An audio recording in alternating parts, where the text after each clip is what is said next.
So, welcome back to the channel and to part 5 of the Long Range Desert Group diorama build series. So, in this part, we're going to look at essentially weathering. We're going to get the command car weathered. We're going to be using UMP dark dirt and light dirt washes. We're going to be doing some dry brushing, and then we'll get it flat coated right at the end. And I think that's pretty much as far as we'll take the weathering on it. Won't do any pigment work on it in this particular stage because I want to tie that in to the diode base as such. I don't have that luxury with the Jeep because that originally wasn't going to be put on the diode base. So we can test and adjust though when it's still in situ. So I think without further ado, we're going to spend a lot of time in the spray booth for this one. And I'll try and break it up as best I can into kind of sections and parts, showing the different stages, and then hopefully at the end we're going to have something that looks like we want it to look. Yeah, so let's get to the spray booth and start weathering this thing. Cheers.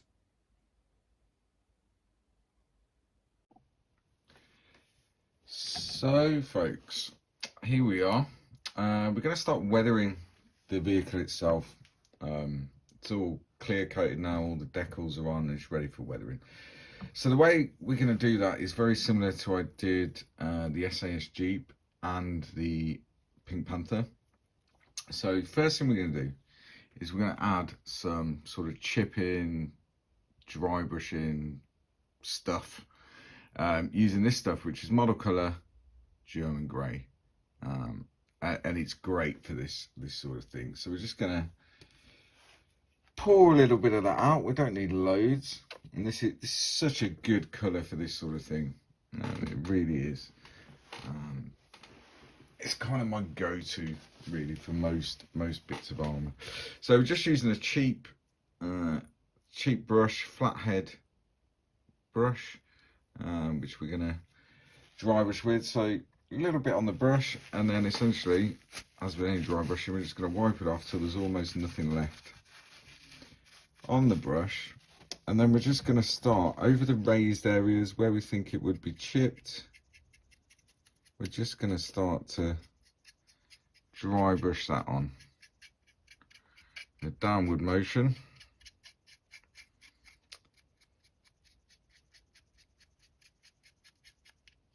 And there we go. So you can see already that we're starting to get that kind of worn look. And that's all we're going to do. We'll go all around the vehicle to create that effect. So I shall crack on, and then we'll come back once I've done it and move on to the next stage. So I'll see you all very, very soon. So guys, there we are. So all the dry brushing is done. It's quite subtle. As you can see, it's quite a subtle effect we're going for. But it just gives us that kind of worn, paint wearing off sort of look, which is what we were going for. So that's all done. The next thing we're going to do is we are going to give it a wash all over, and we're going to be using this stuff.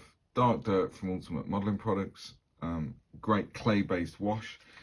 You can use this in several ways. You can use it with a brush and kind of paint it all over, or what we're going to do is we're going to spray it through the Ultimate Apex, and we're actually going to spray it. So we'll decant this straight into the airbrush, and we'll give it a good coat all over. So what I propose to do is play some music while I'm doing this, because you don't want to hear the compressor and the spray booth and stuff. Yeah, and we'll get this wash all over it. So that's what we're going to do.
So there we go.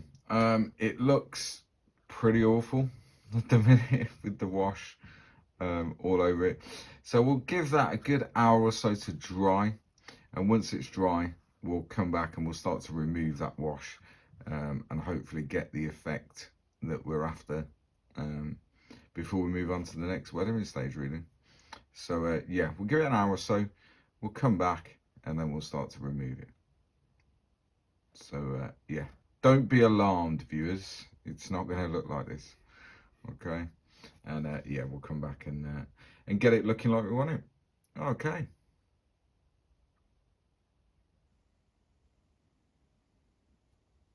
So guys, here we are. The wash has dried, as you can see. It's been drying for probably about an hour, which is more than enough, really. So we're going to remove the wash now in the main, which should leave us with the effect that we're actually looking for. So all we're using is a cotton bud or Q-tip, depending where you are in the world. We're going to moisten that slightly, and I'll just do a little bit. So we'll start to do the bonnet, start to remove the wash.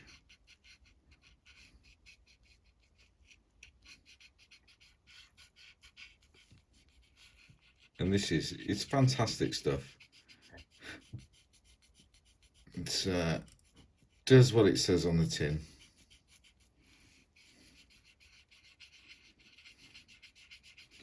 So you're just gently rubbing away the wash, and we want to take most of it off to give us that kind of worn, weathered look that we're after.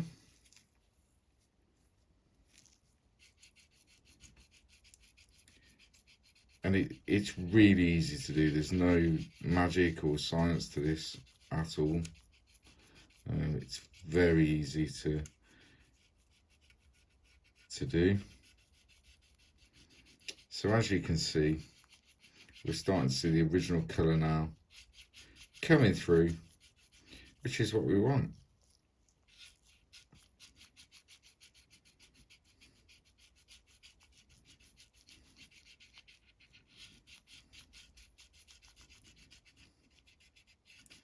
And we're getting the decal now coming through as well, so we can see what we've added. And there we go. So that's just one side of the bonnet done. And as you can see, we're getting that original colour coming through with the weathering and stuff that we did with the dry brushing to give it that worn kind of look. So I'll take all the wash off and then we'll come back and see how it looks. Cheers.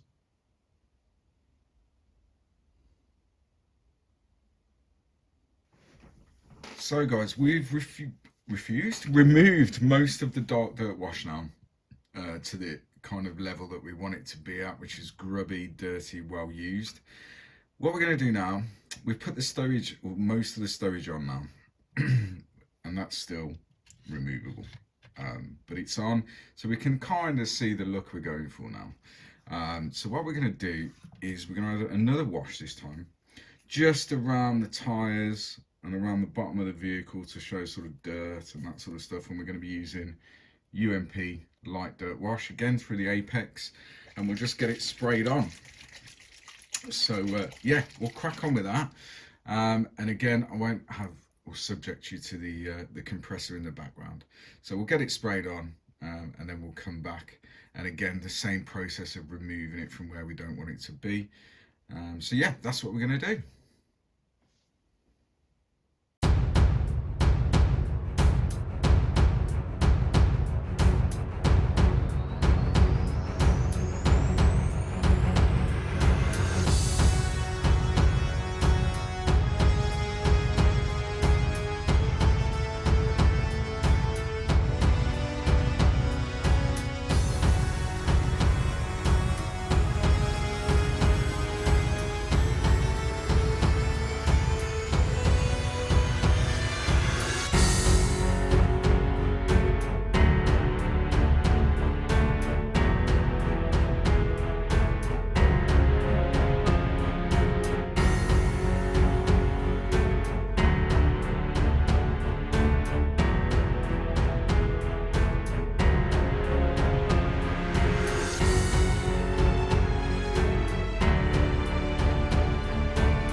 Right guys, so here we are.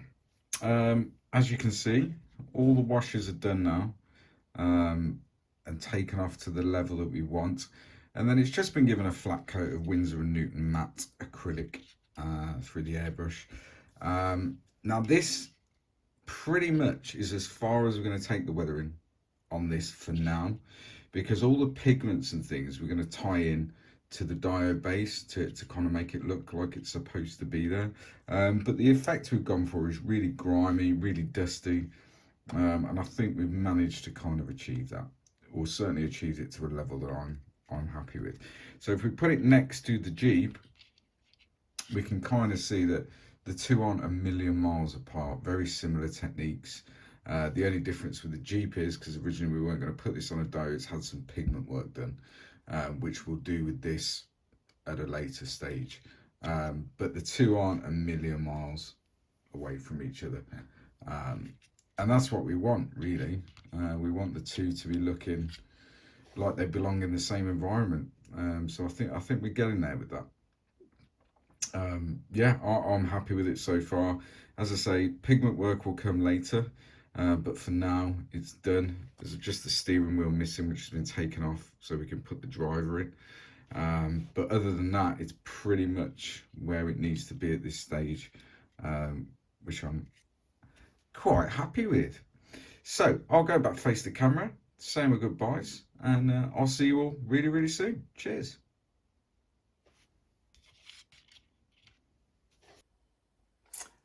So there we go. It's weathered, or it's weathered to the point that we're going to stop, because as I said, the pigment work will do later on once it's on its base, and try and get it tied in to the diode base. So that's it for part 5. Part 6, we're going to move on and start looking at the figures, doing some figure painting. I'm not sure how many I'm going to use. I'm thinking 4 maybe, but we'll see. I'll have a think about that, and I'll obviously endeavour to show how I'm going to paint them. As with everything, I'm not saying by any stretch of the imagination this is how it should be done. This is just the way that I do it. And if someone can take something away from that, that's great. I'm not a master modeler or a professional modeler or anything like that. This is just how I do it.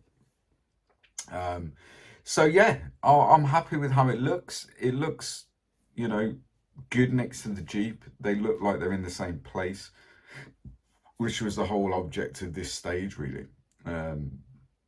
Yeah, so as always, thank you for watching, guys. Don't forget to hit the like and subscribe, because that helps me out. It gives the video more not time on YouTube, it gives the video more prevalence, and it helps it get promoted up, so people can have a look at the content. The only other thing I'll mention is I've been using a different camera setup for this particular part, due to some issues with the last part, in part 4, where it was quite jerky. So hopefully this has resolved it. So I'd appreciate anyone that's watching, leave a comment and let me know whether this is better, better quality, whether that be audio, video, whatever, and hopefully it is, because I'm I'm trying my best to make good quality content, with limited time, resources and everything else, and knowledge, limited technology, but hopefully this is better than the previous parts, in terms of quality. But let me know, drop me a comment and let me know, and see if there's anything I need to continue to try and adjust or get better. So that's it, guys. Thank you for watching. Hope you're enjoying the build. Maybe you're building along, and next stage is going to be the figures. So until next time, stay safe, happy modeling. Bye bye.